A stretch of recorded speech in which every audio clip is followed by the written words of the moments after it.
ओम नीलांजनम समाभासम रविपुत्रम यमाग्रजम छाया मार्तंड संभूतम तम नमामि शनिश्चरम नमस्कार, स्वागत है आपका आचार्य वाणी में। मैं आचार्य डॉक्टर विक्रमादित्य आपके साथ हूं और आज का विषय है वृषभ राशि वालों के लिए ग्रहों का योगायोग किस प्रकार का रहेगा। वृषभ राशि वालों के लिए दृष्टिकोण से समझ लेना चाहिए कि शनि महाराज इस वक्त बड़े विचित्र योगायोग के साथ आपकी राशि में बैठे हुए हैं और बहुत अच्छे स्थिति में आपकी राशि में लाभ देने की स्थिति में बैठे हैं, अपने बहुत शुभ स्थान में बैठे हैं। लेकिन बड़ी विचित्र स्थिति में यह है कि शनि महाराज की जो पदार्पण हुआ है वो हुआ है बृहस्पति की राशि में। फिर वो वक्री स्थिति में रहेंगे। वक्र स्थिति में जाकर ग्रह और ताकत में हो जाता है। लेकिन जब ताकत में ग्रह आता है तो कई बार क्या होता है, जो भी किसी के व्यक्ति की ताकत आती है तो वो केवल अपने ही सोच में काम करता है, अपने ही बुद्धि के अनुसार से कार्य करता है, अपने ही विवेक के अनुसार से। बृहस्पति की राशि में जाकर शनि वैसे ही अड़ियल बहुत स्वभाव के हैं। शनि बृहस्पति का संबंध बहुत अच्छा नहीं माना जाता, द्वंद्वात्मक स्थिति उत्पन्न करते हैं। और लेकिन इस 4 महीने के रास्ते में शनि के द्वंद्व कई प्रकार के रहने वाले हैं। एक तो मंगल के साथ उनका लगातार झगड़ा चलेगा। आरंभ काल में जब शनि वक्री हुए हैं तब वो षडाष्टक योग बना के बैठे हुए मंगल के साथ। जुलाई के अंत में आते आते शनि के साथ मंगल का समसप्तक योग बन जाएगा। सितंबर खत्म होते होते शनि मंगल का विशेष तौर पर षडाष्टक योग बन के फिर तैयार हो जाएगा। तो ये सारा का सारा दौर कहीं ना कहीं विश्व शांति की तरफ भी जाएगा। और साथ साथ शनि आपकी राशि के दृष्टिकोण से जितना शुभ करना चाहते, वृषभ लग्न में वृषभ राशि में इस वक्त ग्रहों का योगायोग बहुत शुभ होकर बैठा हुआ है। बृहस्पति महाराज जिस दौर से चल रहे हैं वो कहीं ना कहीं अभी अस्त थे, अब उदय होकर लाभ के रास्ते खोलते दिखाई दे रहे हैं। और ये ग्रहों का योगायोग बड़ा एक विशेष योग बनता दिखाई दे रहा है। लेकिन शनि महाराज को अड़ियलपना जो है उसको रोकना पड़ेगा। तो जहां भी अड़ियल बुद्धि भाव में शनि की दृष्टि पड़ रही है, आपकी राशि के दृष्टिकोण से देखें तो शनि 7वें भाव को देख रहा है, तृतीय भाव को देख रहा है, लग्न को भी देख रहा है आपकी राशि के दृष्टिकोण से। और साथ साथ आपके राशि के दृष्टिकोण से वो आपके एक जगह पे स्थिर भी नहीं रहने का, लगातार कहीं ना कहीं इधर उधर स्थिति उत्पन्न कर सकता है, भ्रमात्मक स्थिति उत्पन्न कर सकता है, एक जगह स्थिर भाव से बैठने नहीं देगा। तो ऐसे में स्थिरता से काम करने की जरूरत है आपकी राशि के दृष्टिकोण से। जितना स्थिर योग कारक है आपकी कुंडली में शनि महाराज, अशुभ नहीं है। वृषभ लग्न वालों की, वृषभ राशि वालों की कुंडली में शनि महाराज योग कारक हो जाते हैं, शुभ ग्रह बन जाते हैं। लेकिन इस वक्त वक्र स्थिति में आने के कारण से उनका लगातार भ्रम की स्थिति उत्पन्न हो सकती है। स्थिर भाव से बैठना पड़ेगा, तब जाकर ये ग्रह आपकी राशि के दृष्टिकोण से लाभ के योग आपके लिए बन सकते हैं। तो आपको समझना पड़ेगा इस वक्त शनि का लाभ लेने के लिए आपको खासतौर पर एक जगह स्थिर भाव से बैठकर कार्य करने की जरूरत है। हनुमान जी की सुंदर उपासना करें, क्योंकि शनि मंगल का टकराव लगातार चलेगा। तो हनुमान जी का ध्यान करें, जितना हनुमान जी का पूजन करेंगे उतना अच्छा रहेगा। शनि महाराज बृहस्पति की राशि में ही बैठे हैं, तो ऐसे में कोशिश ये करें लगातार कुछ खास उपाय करने का प्रयास करें। शनि स्तोत्र का पाठ करने का प्रयास करें, वो आपके लिए बहुत अच्छा रहेगा। अभी हम बताएंगे आपको कि शनि स्तोत्र का पाठ किस प्रकार से किया जाए। और साथ साथ ये भी बताएंगे कि बृहस्पति के साथ जब शनि का संबंध होता है तो किस प्रकार से कुछ क्लैश उत्पन्न होने के योग बन जाते हैं। तो ऐसे में एक खास तौर पर उपाय करने का प्रयास करें। भगवान दूध का जितना दान करेंगे उतना अच्छा रहेगा आपकी राशि। केसर युक्त, हल्दी युक्त दूध का सेवन नित्यप्रति करने का प्रयास करें। ये आपके लिए दिव्य उपाय हम बताने का प्रयास करें। आपकी राशि देखिए शुक्र प्रधान राशि है आपकी, और शुक्र प्रधान राशि कई लोग जो है शुक्र को शराब के साथ जोड़ देते हैं, लेकिन शुक्र का वास्तविक संबंध जो है वो गाय के साथ है, समृद्धि के साथ है। और समृद्धि का प्रतीक आज की तारीख में मॉडर्न लोगों ने कहीं और जोड़ दिया है, अय्याशी से जोड़ दिया है। लेकिन शुक्र का वास्तविक समृद्धि जो है वो गौधन से मानी जाती थी प्राचीन काल में। तो आप गाय का दूध नित्यप्रति पीना शुरू करें। यदि ये बृहस्पति के प्रभाव को शुभ करना चाहते हैं, शनि के प्रभाव को, इस वक्त नेगेटिव प्रभाव को शुभ करना चाहते हैं, तो नित्यप्रति दूध का सेवन आपके लिए होना चाहिए। दूध का दान आपके द्वारा होना चाहिए। ये आपकी राशि के दृष्टिकोण से बहुत अद्भुत लाभ देने के योग दे सकता है। हम समस्या क्या कर रहे हैं, हम केवल कुछ खास उपाय करने बैठ जाते हैं। नग पहन लिया, ये कर लिया, वो कर लिया, कुछ और। तो जितना आप हनुमान चालीसा का पाठ, सुंदरकांड का पाठ करोगे, ये सब चीज़ करोगे, तो शनि का प्रभाव नेगेटिव की जगह पॉजिटिव आपके लिए होने के योग बनाएगा। बृहस्पति के साथ शनि का संबंध क्या है वो भी जानेंगे। तो शनि का ये विचित्र प्रभाव जो आपकी राशि के दृष्टिकोण से पड़ रहा है, इसका मूल कारण आपको समझना चाहिए कि शनि का कारण क्या है। शनि महाराज जो है इस वक्त बृहस्पति की राशि में चल रहे हैं, और बृहस्पति और शनि जो आपस में हैं वो बहुत अच्छा मधुर संबंध माना नहीं जाता। शनि जो है वो आत्मकारक है, बृहस्पति ज्ञान के प्रतीक हैं। एक बात समझे, दोनों आध्यात्मिक हैं। शनि विशेष तौर पे ज्योतिष के दृष्टिकोण से अंतःकरण के मालिक बोले जाते हैं, अंतःकरण के स्वामी बोले जाते हैं, और वो दंडाधिकारी भी बोले जाते हैं। तो शनि का जो विचित्र प्रभाव जो है, लेकिन उनका जो स्वभाव है, जो चरित्र है, वो बड़ा विचित्र माना जाता है, उसको अच्छे समझना चाहिए। वो बृहस्पति के साथ बिल्कुल नहीं मिलता। बृहस्पति के साथ जो है उनका कई बार विचित्र प्रकार का द्वंद्व शास्त्र में वर्णित किया गया है। और एक बात समझें, शनि में दशाओं के अंतर्गत ज्योतिष के दृष्टिकोण से एक सिद्धांत बताया गया है कि बृहस्पति की दशा चल रही हो उसमें शनि का अंतर आ जाए, या शनि की दशा चल रही हो उसमें बृहस्पति का अंतर आ जाए, तो कभी भी शुभ नहीं जाता है। हमेशा दुष्प्रभाव उसको उत्पन्न करने वाले ये समय माने जाते हैं।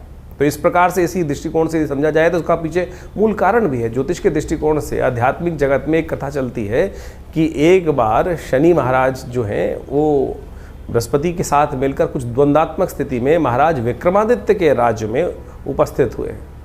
कहा जाता है महाराज विक्रमादित्य का न्याय के दृष्टिकोण से बड़ा वर्चस्व था।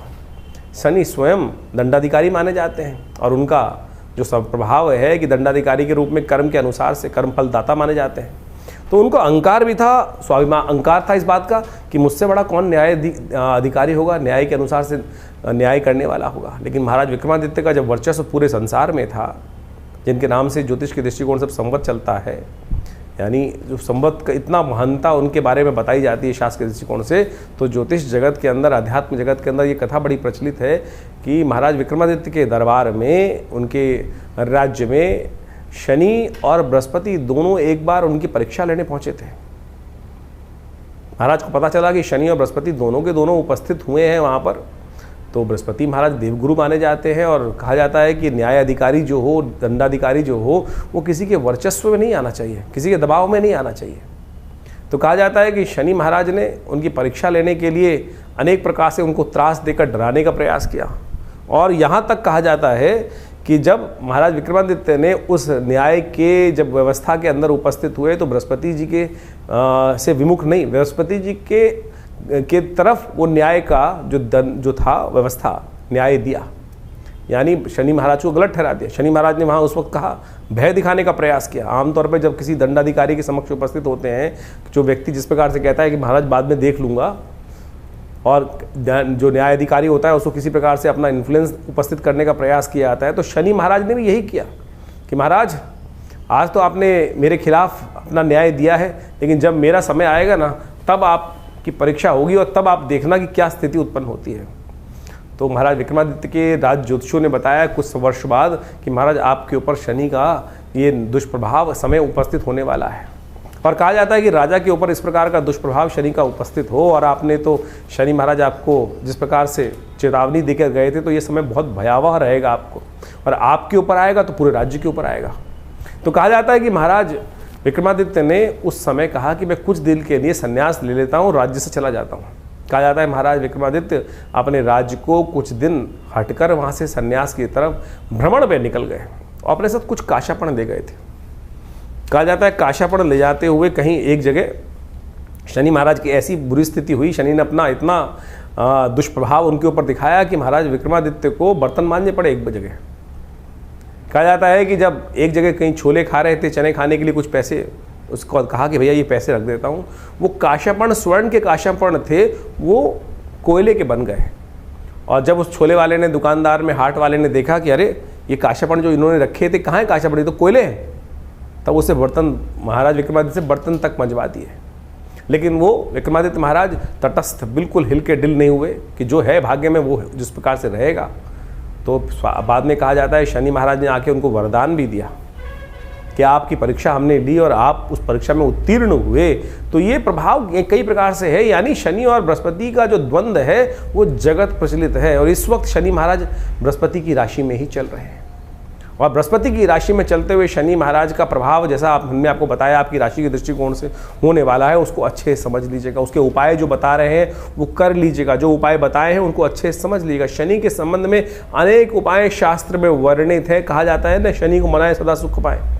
शास्त्र के दृष्टिकोण से आप समझ लें, शनि को मनाने के लिए शास्त्र में अनेक उपाय वर्णित हैं। जितना हो सके शनि को मनाने का प्रयास करना चाहिए, और शनि को मनाते रहेंगे तो जीवन में सुख पाते रहेंगे। शनि विशेष तौर पर जो प्रसन्न होते हैं आपके कर्म से ही प्रसन्न होते हैं।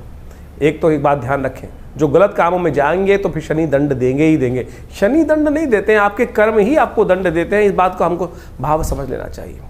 अब वो दंड या तो आप सह लें या फिर उसको पश्चाताप के तौर पर अनेक शास्त्र में जो तप के रूप बताए गए वो तप करें। मंत्र जब भी एक तप है।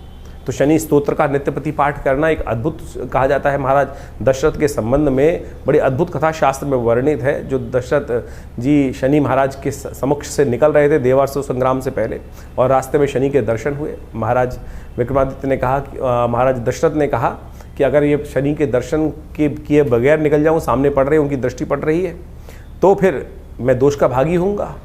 तो इसलिए उन्होंने शनि को प्रणाम किया वहाँ पर। और शनि का एक दिव्य पद्म पुराण के अंदर वो दशरथ कृत शनि स्तोत्र आता है, उसका वहाँ वर्णन मिलता है शास्त्र के दृष्टिकोण से। और कहा जाता है जो दशरथ कृत स्तोत्र का पाठ नित्यपति करते हैं, चाहे एक बार कर लें, शनि कभी भी उन पर अपना दुष्प्रभाव नहीं दिखाएंगे।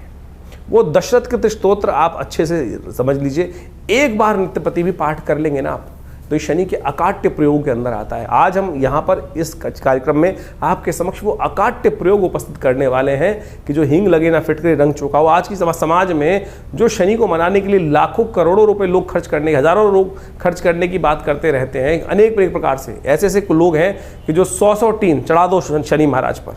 अरे शनि महाराज की मूर्ति कहाँ शास्त्र में वर्णित है? शनि का विशेष तौर पर जो वर्णन जो मिलता है वो तो सीधा साधा वर्णन मिलता है कि शनि मंत्र जप करो। लेकिन आज लोग शनि की बड़ी से बड़ी मूर्ति स्थापित कर रहे हैं, शनि को बड़ा कर रहे हैं। इस कलयुग में यही समस्या है, भगवान बड़े नहीं कर रहे हैं, शनि के प्रताप को बड़ा करने के लिए बड़ी से बड़ी मूर्ति लगाए चले जा रहे हैं। कहाँ शास्त्र में?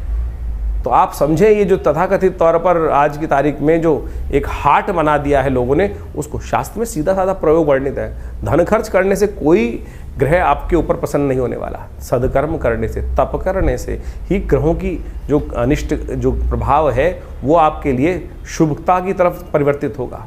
तो शनि का दशरथ कृत स्तोत्र अद्भुत स्तोत्र है। शनि महाराज का स्वयं आशीर्वाद है दशरथ जी को दिया कि जो इस स्तोत्र का नित्यप्रति पाठ करेगा, एक बार भी पाठ करेगा, उसको शनि जीवन में कभी त्रास नहीं देगा। शनि स्तोत्र इस प्रकार से पद्म पुराण में कहा गया है। ओम नमः कृष्णाय नीलाय शितिकंठ निभाय च, नमः कालाग्निरूपाय कृतांताय च वै नमः।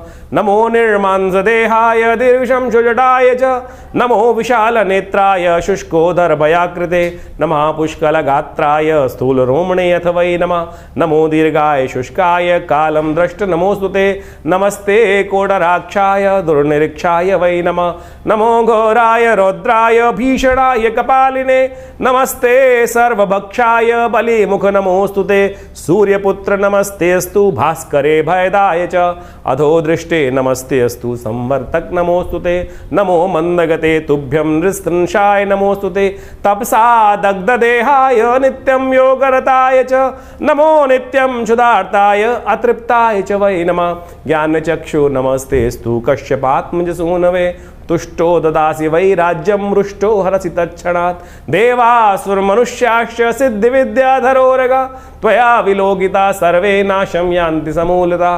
प्रसादा कुरु मे देववराहोऽहम् उपागता, एवं मस्तु तदा सौरिग्रहराजो महाबला। ये पद्म पुराण के अंदर वर्णित दिव्य शनि स्तोत्र है। इसका यदि एक बार भी पाठ नित्यप्रति श्रवण भी कर लेंगे ना, तो शनि का कैसा दुष्प्रभाव, शनि की कैसी ढैया, शनि का कैसी साढ़े साती, शनि की कैसी अशुभ दशा, वो सब के सब शुभ होने की तरफ चली जाएगी। ये अद्भुत प्रयोग है, शास्त्र में वर्णित है। इसको जितना भी रूप में हम करने का प्रयास करें तो ये 4 महीने विशेष तौर पर अवश्य इनका पाठ करने का प्रयास करें। शनि के दिव्य स्तोत्र के पाठ करने से आपके जो अनिष्ट शनि का जो दुष्प्रभाव है वो जीवन में किसी प्रकार भी नहीं होगा।